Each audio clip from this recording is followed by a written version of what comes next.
Salut, c'est le Banane de Wingui. Alors, je vous reviens à cette occasion pour un débat sur les administrateurs, c'est-à-dire les sous-préfets et les préfets au Cameroun. Alors, pourquoi est-ce que je reviens sur ce sujet? Pourquoi est-ce que j'aimerais dire quelque chose par rapport à ce sujet? C'est simplement que ces 2 derniers jours, c'est-à-dire début de cette semaine, il y a eu cet incident impliquant le MRC où un sous-préfet dans la zone de l'Ouest aurait menacé de ne pas donner une autorisation de meeting ou un récépissé de meeting, comme on l'appelle communément là-bas, au MRC pour qu'ils puissent se réunir là-bas dans cette zone. Il faut préciser que le week-end passé, c'est-à-dire en date du 26, date anniversaire de la création du STF, le sous-préfet de Douala 3e avait dans une décision, ou alors avait refusé de donner un récépissé de manifestation au STF sous des prétextes fallacieux. Il faut également noter que je ne sais pas, j'ai fait une vidéo, je pense que c'était un préfet dans la zone, ou un sous-préfet dans la zone de l'ouest du Cameroun, qui donnait des mots d'ordre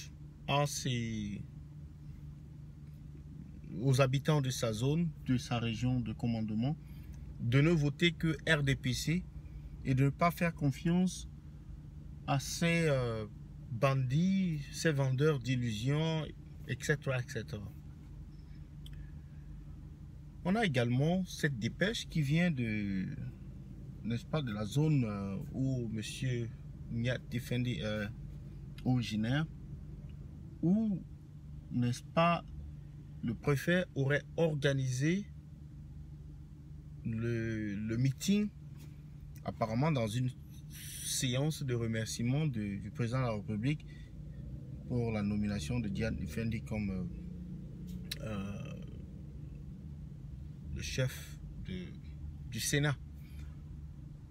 Et donc, les chefs dans cette partie du Cameroun qui auraient déjà exprimé leur désaccord avec ce dernier, envisageaient, n'est-ce pas, de boycotter cette rencontre en refusant d'y assister.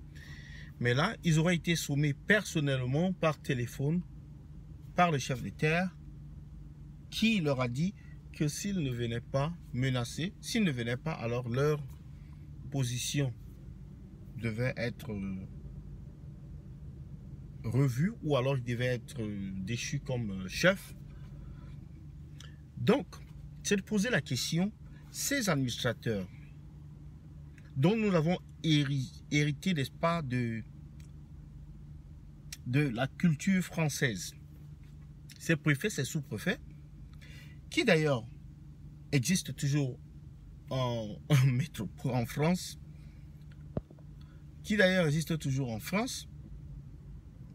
mais qui n'ont pas les mêmes pouvoirs, c'est-à-dire les pouvoirs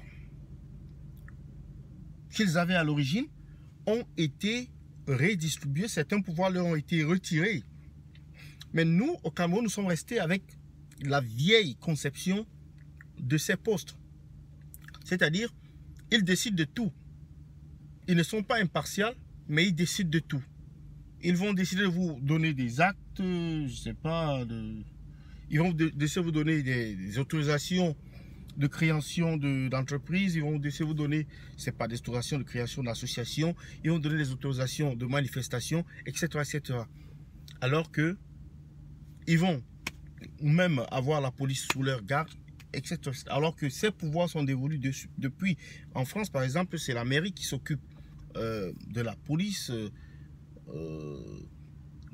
bien sûr, des autres éléments qui ont trait, n'est-ce pas, à la vie commune des gens. Et donc, c'est ça que je soumets à votre appréciation aujourd'hui, de savoir ce que vous pensez de ces actes de ces sous-préfets qui deviennent de plus en plus politiciens, ou bien du parti au pouvoir.